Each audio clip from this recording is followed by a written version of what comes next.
Itt van, kérdezte, hogy kérünk-e mézet. Nézd! Ez a hülye majdnem nekünk. Nézd, hogy viszi a kutyát.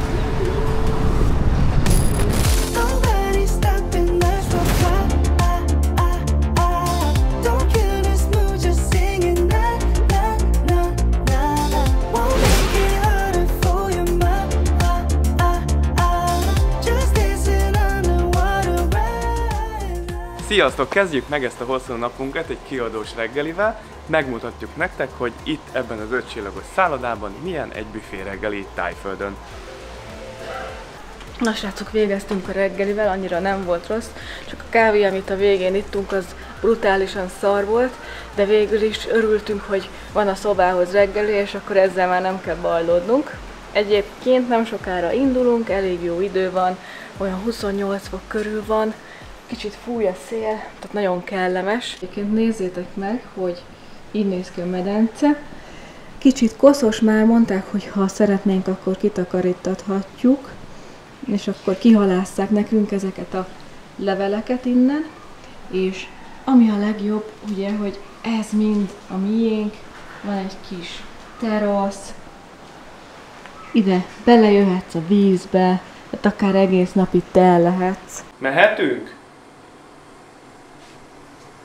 És nekik itt végig, ugye akik itt vannak, nekik mindenkinek van egy privát medencéje.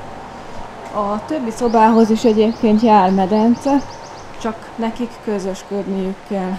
Ugye mondtuk, hogy mi is olyat foglaltunk, csak kaptunk egy ilyen upgrade-et. Szóval gyertek itt, nézzétek meg ezeket a szobákat, ahol közvetlen medence kapcsolat van. Ugye itt a másik oldalon van a recepció, itt jöttünk be tegnap, és itt vannak a közvetlen medence kapcsolatos házak. Azért szerintem ezzel a járgánnyal elég jól el lehet vegyülni. Talán annyira nem lógunk ki, mert sokan járnak ilyennel, meg ugye mondtuk, hogy be van sötétítve. Hát igen, ez is bérautó, ez is be van sötétítve. Szerinted? Szerintem jó, nekem megfelel. Nem akartunk egyébként se ilyen Toyota Yarisnál nagyobb kocsit, mert itt annyi autó van, meg motor, hogy ez egy kis autó, könnyen meg lehet vele állni, amikor éppen kocsival vagyunk, egy kicsit nagyobb agglomerációba vagy városba, úgyhogy nekünk ez tökéletesen megfelel és még kényelmes is.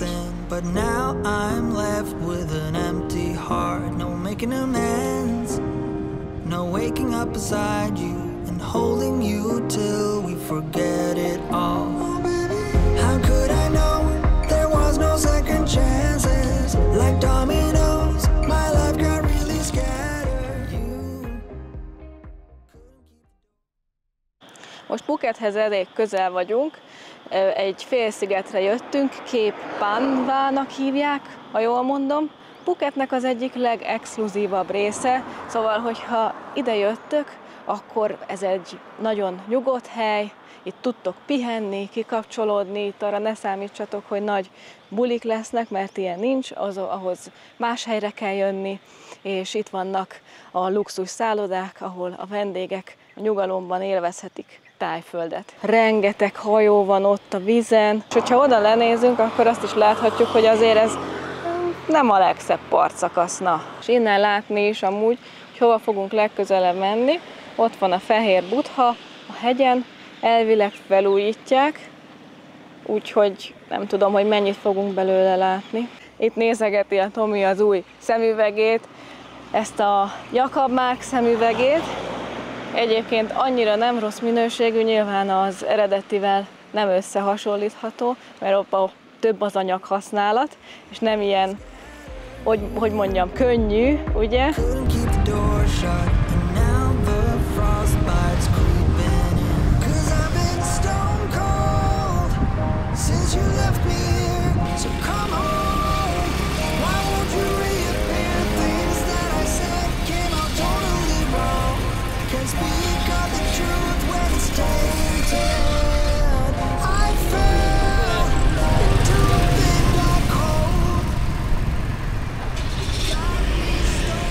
Megérkeztünk a Wat Chalonghoz. A Wat az azt jelenti itt Thaiföldön, hogy templom, és ez Phuketnak az egyik legszebb temploma. A helyiek szerint csodatévő szerzetesek éltek itt, akik nem csak vallási vezetők voltak, hanem tanítók és orvosok, és nagyban segítették a 19. században a helyieket, és ezért is vált nagyon híressé itt Phuketen ez a buddhista templom. Egyébként a thaioknak a 90%-a buddhista vallású, és az apukák a kisgyerekeket, a fiaikat ösztönzik arra, hogy akár egy pár hónapra vonuljanak be egy kolostorba. Itt a bejárat előtt mindenki ugye leveszi a cipőjét, hogy tisztán léphessen be, és sokan még leplet is terítenek magukra, mert érdemes olyan ruhát viselni, amivel eltakarod a válladat, meg a térdedet ugye tiszteletből.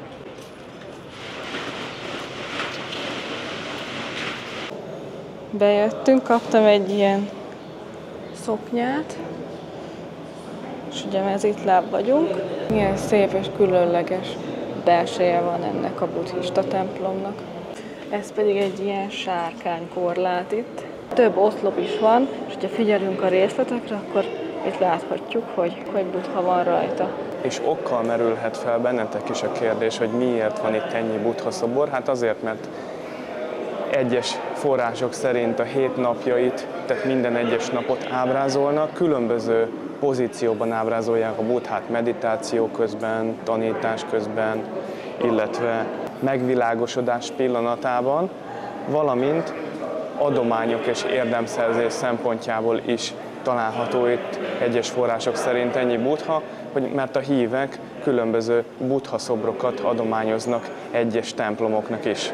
És ezzel szeretnék a templom szent atmoszféráját még jobban nyomatékosítani. Ezek pedig itt az épület elején az úgynevezett naga sárkány szobrok, amik ugye a buddhista hitben védelmet szolgálnak.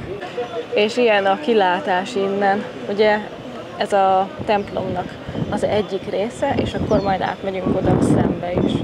És itt lehet leparkolni az autókkal. Teljesen ingyenesen.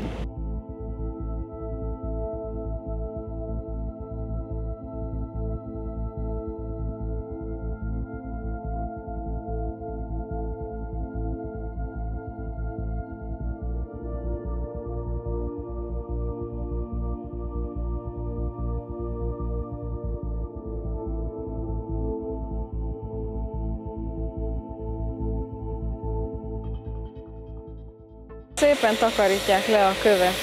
Rend van és fegyelem. Előbb durrogott ott a kemence, az egy úgynevezett petárda égető kemence. Az is nagyon fontos az ilyen szertartásoknál, az ilyen kínai és táj típusú szertartásoknál, hogy a hívők petárdát égetnek, elűzve így a gonosz szellemeket. És szerencsét, jólétet, illetve védelmet kérjenek Buddha szellemétől. Ez pedig a templomnak az egyik fő épülete. Itt is természetesen le kell venni a cipődet, mielőtt bemész. Ugye nem mehetsz be bikinibe, hanem meg kell adnod a tiszteletet. És a bejárat fölött az úgynevezett Garuda madár található, ami egy mítikus madár, és Tájföld hivatalos jelképe is egyben.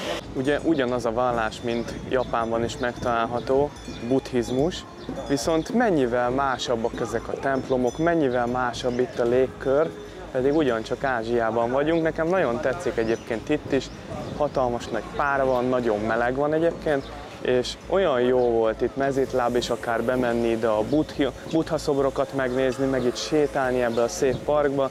Ez is olyan felemelő és megnyugtató érzés. Ugye joggal kérdezitek ti is, hogy ki volt az a Buddha.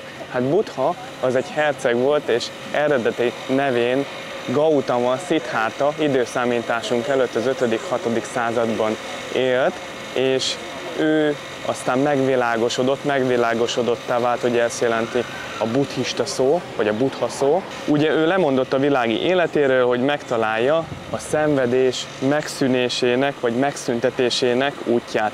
Hosszú aszkézis és meditáció után megvilágosodott egy bodhifa alatt, és ekkor vált az úgynevezett buddhává, azaz megvilágosodottá. Tanításai a 4 nemes igazságon és a 8 rétű ösvényen alapulnak, amelyek a szenvedés megszüntetéséhez vezetnek. És ugye Tomi előbb beszélt a japán buddhizmusról.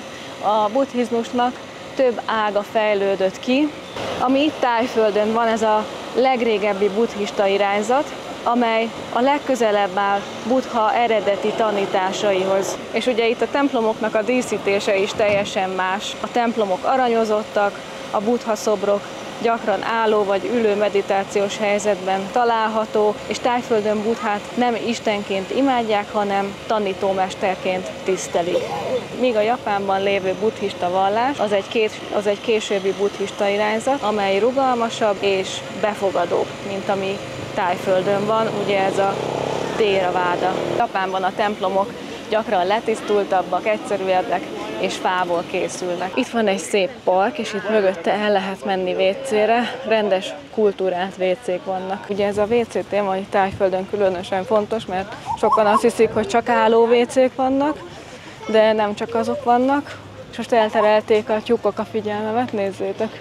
Itt ülnek a fán a tyúkok. Szóval visszatérve a WC-khez, ugye sokan azt gondolják, hogy itt mindenhol álló WC-k vannak, vagy esetleg nincsenek WC-k, de ez téves, mert igenis vannak itt WC-k, csak hát mások, mert itt olyan vékony a cső a WC-nél, hogy sok helyen nem lehet lehúzni a WC papírt, mert eldugul tőle. Így általában a kukába szokták dobni a WC papírt, és a WC mellett található egy ilyen alvázmosó készülék, mivel ki tudod mosni magad, miután elvégezted a dolgodat, és igazából ennyi. Tomi most azt mondta, hogy nézzünk egy leplet, ami tetszik nekem, meg mindig magamra tudok majd teríteni, hogyha ilyen buddhista templomba akarunk esetleg bemenni. Vannak ilyenek, de ezek ilyen keskenyebbek. Nézzétek meg, 100 bahtba kerül, 100% ugye thaiföldi sejem. Itt is vannak. Ezek 150-be kerülnek. Én olyat keresek egyébként, amin elefánt van. Na itt vannak, végül találtunk olyat, amin van elefánt, van kék elefántos, van pink elefántos, sárga, hát nem tudom. És már annyi van, hogy nem tudom. Többet ne is tegyél ide, létszik. Köszi. Végül ez a kéklet, ezt választottam, mert ez nem olyan rikító, meg hogyha elmegyünk, akkor esetleg még sálnak is lehet majd használni. Ugye majd ide fontos lesz, hogyha be akarok menni a buddhista templomokba, és ilyen rövid gatyában vagyok, akkor valamit magamra tudjak tenni. Menjünk tovább, srácok, gyönyörűen elkezdett sütni a nap, kicsit csepereg az eső, úgyhogy lássunk még több szép dolgot.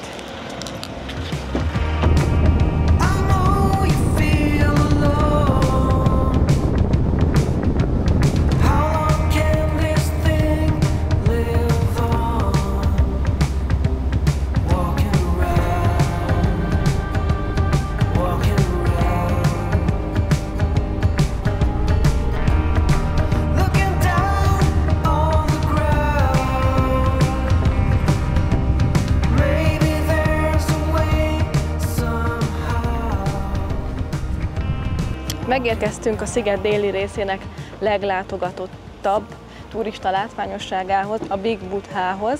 Ezt fogjuk megnézni. Egyébként itt egy ingyenes parkoló van a szobor alatt, és most vannak majmok is, amikkel azért aranyosak, meg minden, de óvatosan kell bánni, tudjátok. Mert olvastuk, hogy lehetnek veszettek, meg ugye elvihetik a dolgaidat, és hogyha ugye megharapnak, akkor neked kórházba kell menni.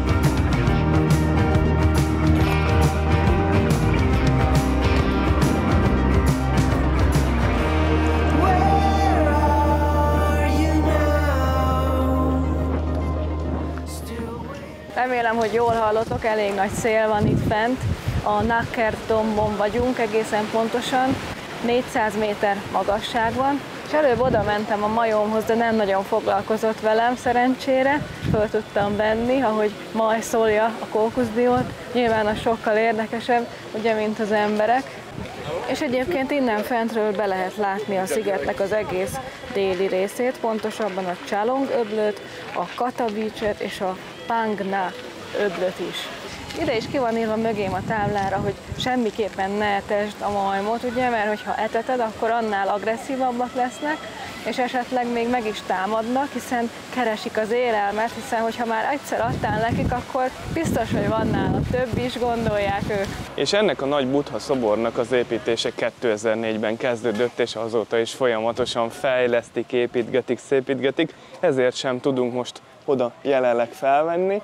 Eddig be volt állványozva, most pedig itt a körülötte lévő rész van teljesen lezárva, úgyhogy sajnos csak így innen tudjuk megnézni, de majd drónfelvételekkel meg tudjuk mutatni nektek, hogy hogy néz ki teljes egészében, teljes valójában ezzel a gyönyörű szép kilátással itt a környék, úgyhogy reméljük, hogy azzal tudunk titeket kárpótolni. A szobor 45 méter magas és 25 méter széles, és burmai márványból készült, természetesen a szobor egésze és itt a körülötte lévő részek mind-mind adományokból. Ez a burmai márvány a tisztaságot és a megvilágosodást szimbolizálja, hiszen nézzétek meg, hogy milyen világos színe van neki. Be szeretnél nézni ide a csetreszes üzletbe? Vannak itt különböző Buddha szobrok, ugye így is szokták Buddhát ábrázolni, aztán lehet venni ingeket, 250 bahtba kerül, szerintem nem vészes, és jól néznek ki. Igazi táj. Ezt nem tudom, hogy mi, de majd ide kiírom, hogy mi az, hogy rajon. Mivel ez egy felkapottabb hely, itt már 200-ba kerül ugyanaz, amit én vettem ott 100-ért. Szóval erre azért figyeljetek, hogyha mentek, akkor inkább olyan helyeken vásároljatok, ami nem olyan turistás, mert sokkal olcsóbban megkapjátok a dolgokat, akár féláron is. Megálltunk egy ilyen gyümölcsös tannál, mert hogyha már itt vagyunk, akkor szeretnénk egy kis friss gyümölcsöt enni. Vagy lehet, hogy smoothie teszünk? Nem tudom, gyere nézzük. Kóstoljuk meg. Van itt ilyen banán, itt látjátok, hogy kisebb banán van. Van kókuszdió, mangó, sárkánygyümölcs, dinnye, szóval rengeteg minden van. És lehet kérni így felvágva is. Na és mi olyat szeretnénk kérni, amivel ilyen válogatás van, hogy mindent meg tudjunk kóstolni. Na most akkor mixet kértünk, és akkor megkóstoljuk a smoothie-t. Elkészítik nekünk.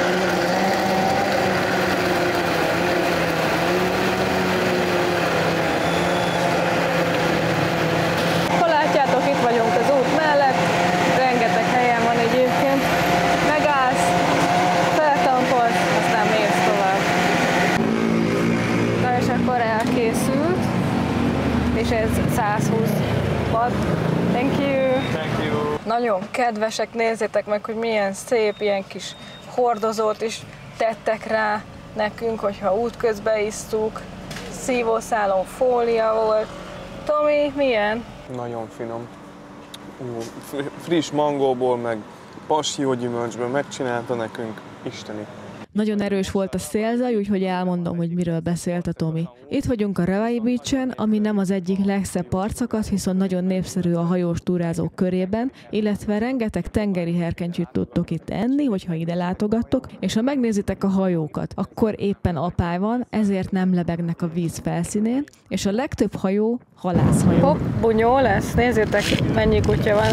Ott van 2, és itt lent pedig 3, most hozta őket a gazdája, tehát ezek nem kóborkutyák. Érdekessége, hogy helyi halászok és tengeri cigányok lakják, és ők árulják itt a parton ezeket a tengeri herkentyűket, és itt végig fogunk menni, és akkor megnézzük, hogy mit árulnak ők tulajdonképpen, és megbeszéljük együtt, hogy kik azok a tengeri cigányok. Szóval itt van például egy kis étterem, itt is lehet enni tengeri herkentyűket bent, illetve ilyen tengerparti kilátással. És hát kik is azok a tengeri cigányok? Hát a tengeri cigányok az egyik legérdekesebb faluja ez, ahol itt vagyunk a Ravai Beach környékén. Ugye több népcsoportra oszthatóak szét, itt Tájföldön 3 tengeri cigány népcsoport él.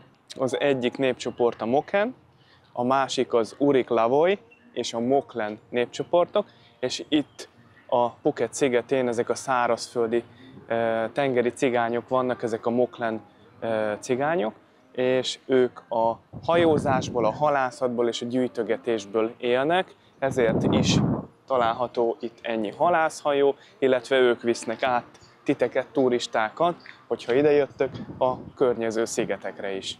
Ez például elég jó helynek tűnik, elég igényesnek. Ez eddig a legjobb egyébként.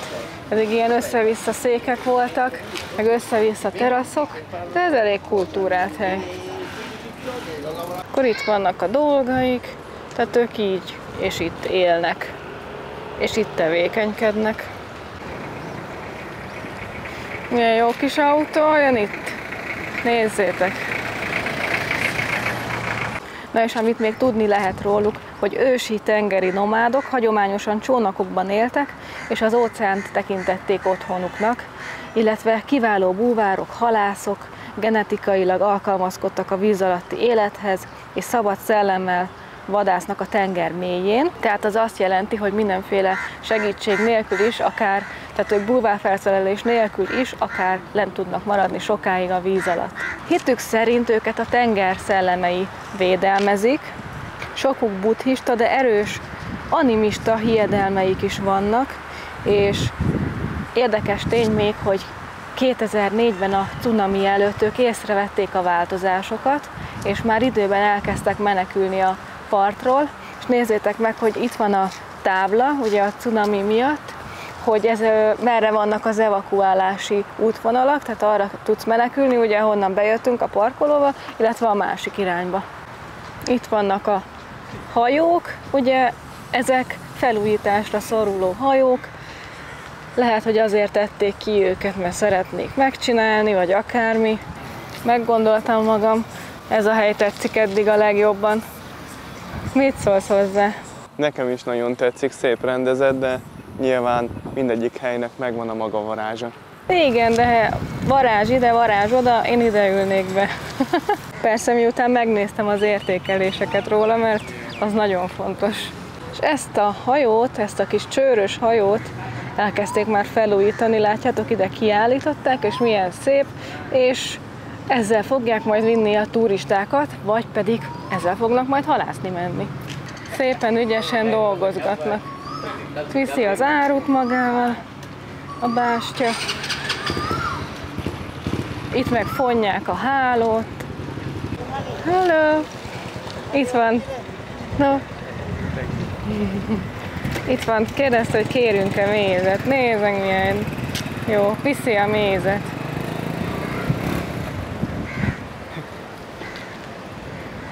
Itt meg van egy ilyen májtájos hely, ahol be lehet jelentkezni, és részt lehet venni az edzésen.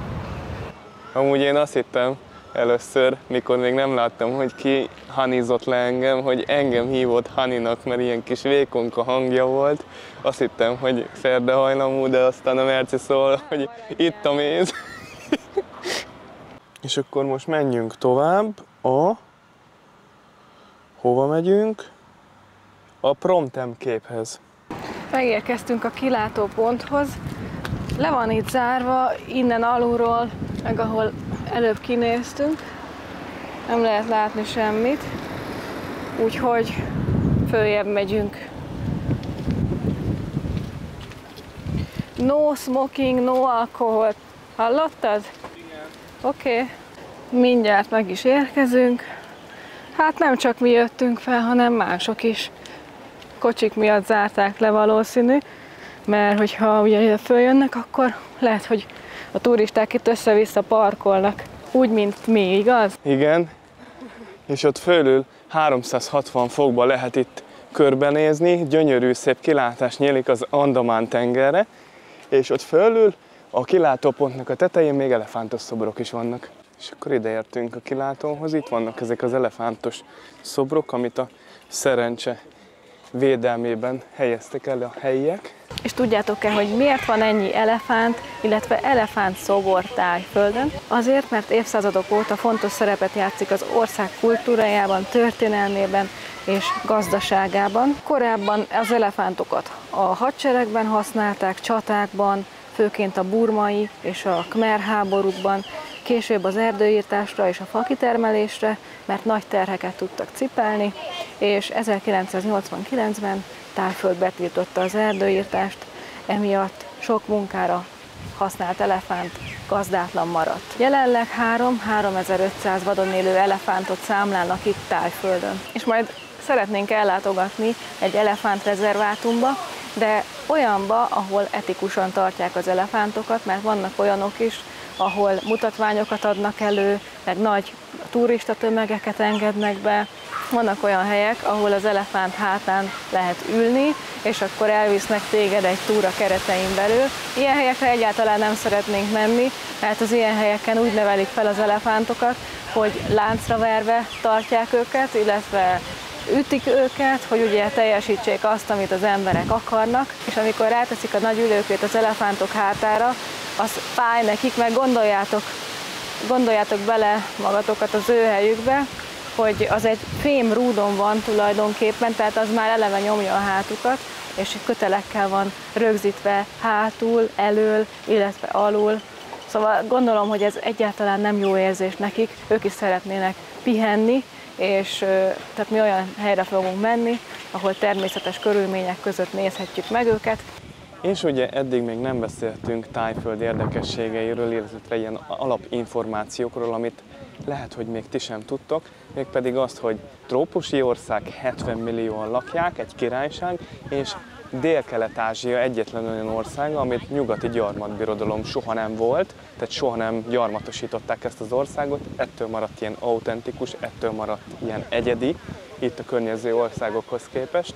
Gyönyörű tengerpartjai vannak, nagyon jó street foodja van, ugye ezt már többször is említettük nektek, több Michelin csillagos street food kajázóhely is van Bangkokban, remélhetőleg majd egy ilyenhez vagy több ilyenhez is el fogunk majd látogatni. A király képei, a király és a királynő képe mindenhol látható, és illegális őket kritizálni. Egyébként nagy tiszteletük van itt országszerte, nagyon sok helyen látjuk ezeket a képeket így kiállítva.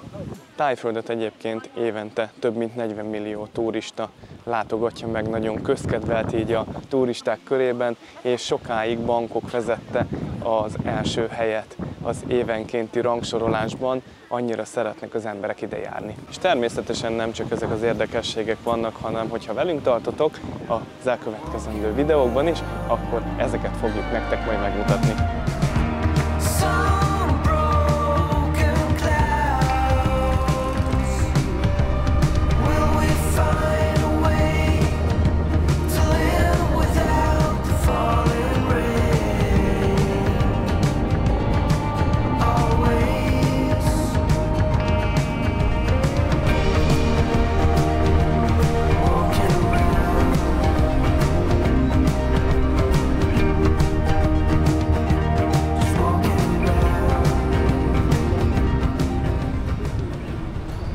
Megérkeztünk a Kata Beachre, ami egy népszerű turistahely, rengetegen voltak már itt útközben, parkoltak motorok, robogók, autók jöttek szembe, golfkocsik, itt is halad át egy, hiszen itt rengeteg luxus hotel is található. Nagyon nyugis a hely egyébként, rengeteg program van, amit tudtok csinálni, látjátok, van itt minigolf, sakkozni lehet, akkor ezeket a golyókat lehet dobálni, aminek még mindig nem tudom a nevét. Petang? Oké, akkor petang. Köszi. És itt van egy ilyen privát beach, ez is nagyon jól néz ki. Szépen, rendesen le van vágva a fű, gondozva vannak a pálmafák, és biztonsági őr őrzi a nyugalmunkat, hogyha ide bemegyünk, de nem megyünk be ide, mi tovább megyünk egy ingyenes részhez. Mennyi robogó parkol itt a beachhez vezető lejáraton. Több robogó van, komolyan mondom nektek, mint az olaszoknál. Tehát ők imádnak robogóval közlekedni, és különböző dolgokat eszkábálnak rá, illetve mellé. Tehát nagyon hasznos kis jármű tud lenni. Nagyon jól tudják hasznosítani. Nézzétek meg, hogy ott a hegyoldalon is milyen resortok vannak, mindenkinek van egy külön kis bungalója, ahova el tud vonulni. Nagyon szeretik ezt a részt a családos emberek, mert sekély a tengerpart, ugye nem olyan nyüzsgő, zsúfolt, mint a Patong Beach, nyugodtabb, mégis, hogyha jól szeretnéd magad érezni, akkor itt is van rá lehetőség. Lehet ugyanúgy jetskit bérelni, hajós kapitányt bérelni, ugye a környező szigetekre akár ellátogatni. Itt is vannak koktélok a tengerparton, és süttetheted a hasad egész nap. Bár mi nem vagyunk ennek a hívei, hogy mondjuk eljövünk 2-3 hétre valahova, és akkor csak egy helyen vagyunk. Ezt mi annyira nem szeretjük, de hát vannak ilyenek is, akik így nyaralnak meg, így jól érzik magukat.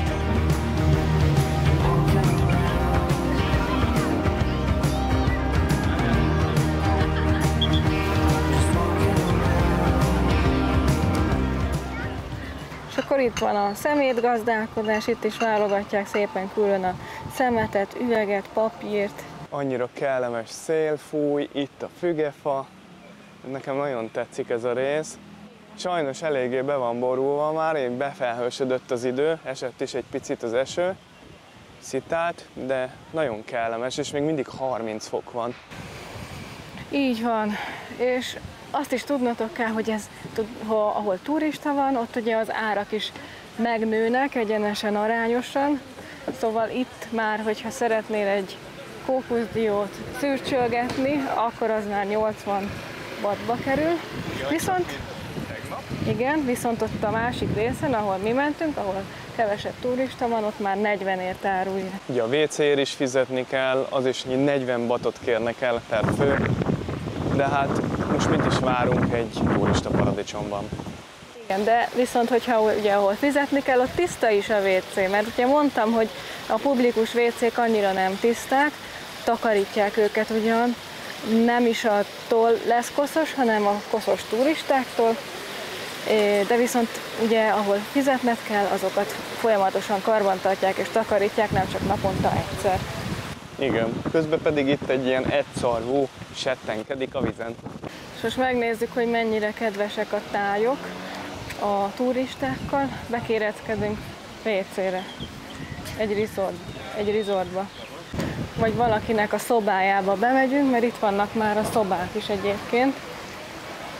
Nem kell más tennünk, csak öntudatosan előre. Megkérdezem ott a bárnál, hát ha ott beengednek. Hi. Hi, how are you?